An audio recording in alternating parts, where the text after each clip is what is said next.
They may commit crimes like mass murder, but these monsters do keep the Halloween spirit alive.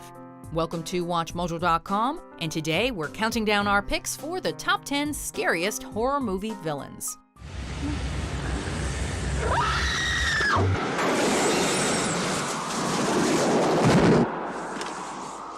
Before we begin, we publish new videos every day, so be sure to subscribe for more great content. For this list, we're taking a look at horror movie baddies that left their bloody marks on the silver screen and continue to plague our nightmares.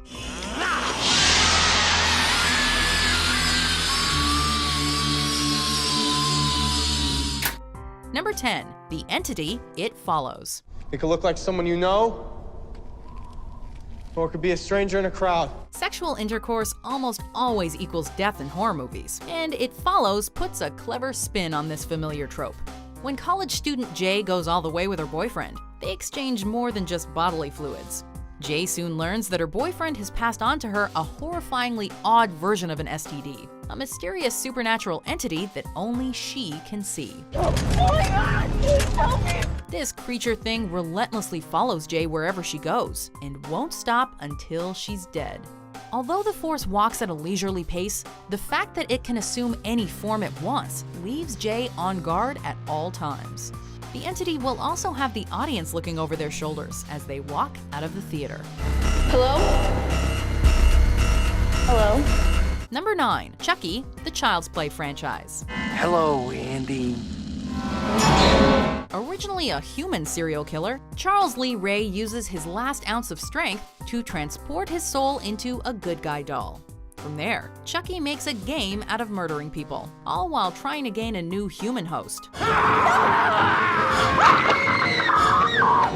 On the one hand, turning a toy doll into a horror movie monster might seem like a silly idea.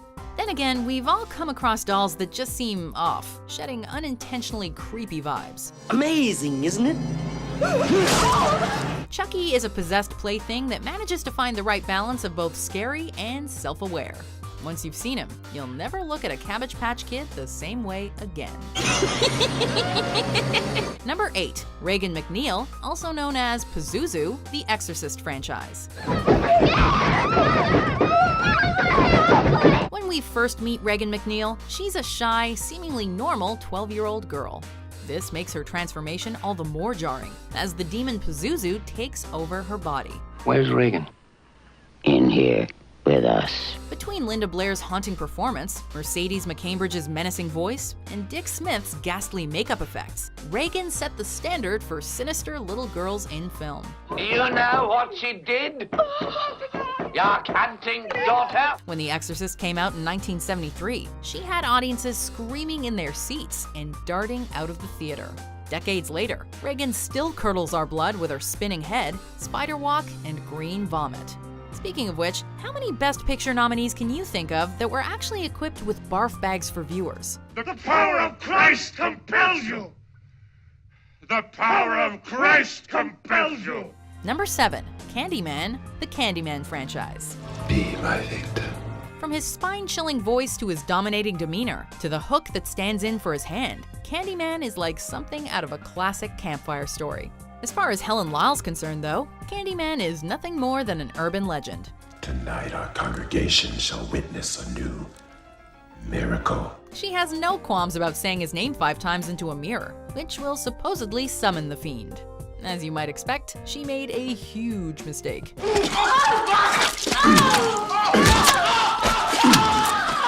What makes Candyman such a frightening foe is that he starts off largely grounded in myth, but soon emerges as the real deal. His tragic origins also give him a surprising degree of depth. Torture and racism sent Candyman down a vengeful path. I came for you. Number 6, Pinhead, the Hellraiser franchise. Oh, no tears, please.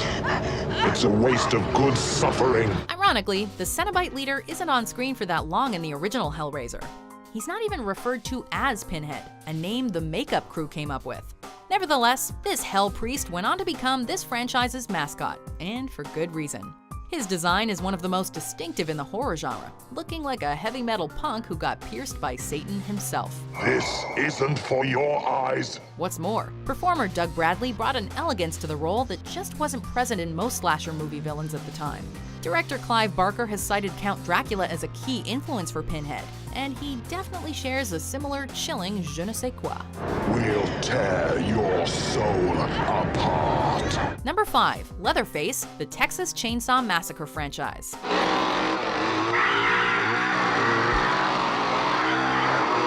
American serial murderer Ed Gein has inspired numerous fictional serial killers, including this chainsaw-wielding madman. Likewise, Leatherface has influenced the slasher genre in more ways than we can count. With his towering body, power tool is a weapon of choice, and a mask made from human skin, this cannibal's appearance alone is enough to strike utter dread into his victims. Granted, his personality and motivations aren't especially complex, but the character's simplicity is exactly why he's so memorable. All we really need to know is that Leatherface won't stop pursuing his targets until they've been slaughtered like barnyard animals. Hey, what do you expect from a guy that comes from such a messed up family? You like this, Dave? Number 4. Freddy Krueger, a Nightmare on Elm Street franchise. Are you there? I'm here. Even after this child killer is burned alive, he continues to butcher people from beyond the grave, in the realm of dreams. With this power, he's able to prey upon his slumbering victims when they're at their most vulnerable and unsuspecting. Please, God. This is God.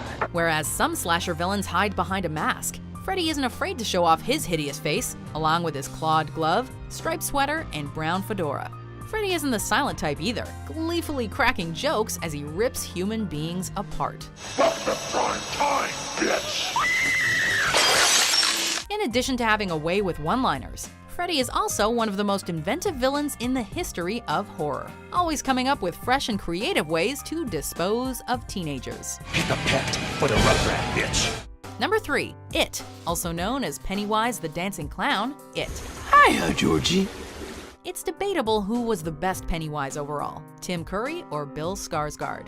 While Curry probably scored more laughs, Skarsgård brought the terror to a whole new level, which is what matters most on this list. As the dancing clown that torments the children of Derry, Skarsgård sends a shiver down your spine from the minute Pennywise lures young Georgie into a storm drain. With an eerie voice and devilish makeup job, he is the stuff that nightmares are made of. Of course, he can also take on a variety of different forms, including a leper and a headless boy. In any case, Pennywise knows how to sink his teeth into kids, literally, and feed off their fears.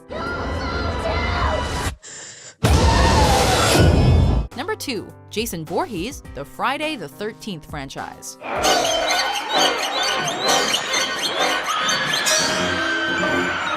Jason Voorhees is synonymous with Friday the 13th, both the day itself and the horror franchise of the same name. Interestingly enough, Jason wasn't the primary antagonist in the original 1980 classic. That distinction goes to his homicidal mother, who seeks retribution at Camp Crystal Lake decades after her son drowned. Oh, my sweet, innocent Jason. From the first sequel onward, however, Jason delivered the frights and later acquired his signature hockey mask and machete.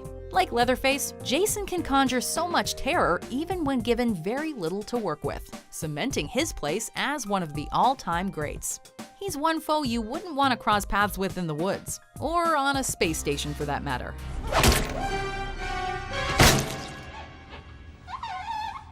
Before we unveil our number 1 pick, here are some honorable mentions.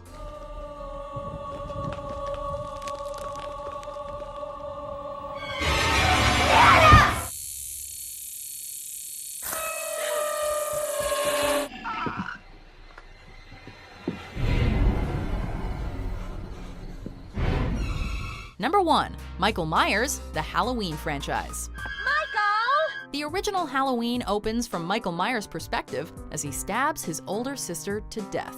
While that's already horrifying, what truly shocks the audience is that Michael was only 6 years old at the time. If this troubled soul could commit these atrocities at such a young age, imagine what he could do as an adult. Well, jump ahead about 15 years, and Michael has evolved into the ultimate modern boogeyman. Armed with a knife, Michael is what Norman Bates would be if you took away all of his dialogue and gave him a mask that looked a little bit like William Shatner. And, as proven in 1982's unloved Michael-less Halloween 3 Season of the Witch, the disturbed and seemingly unstoppable killer is what makes this franchise. Oh, please.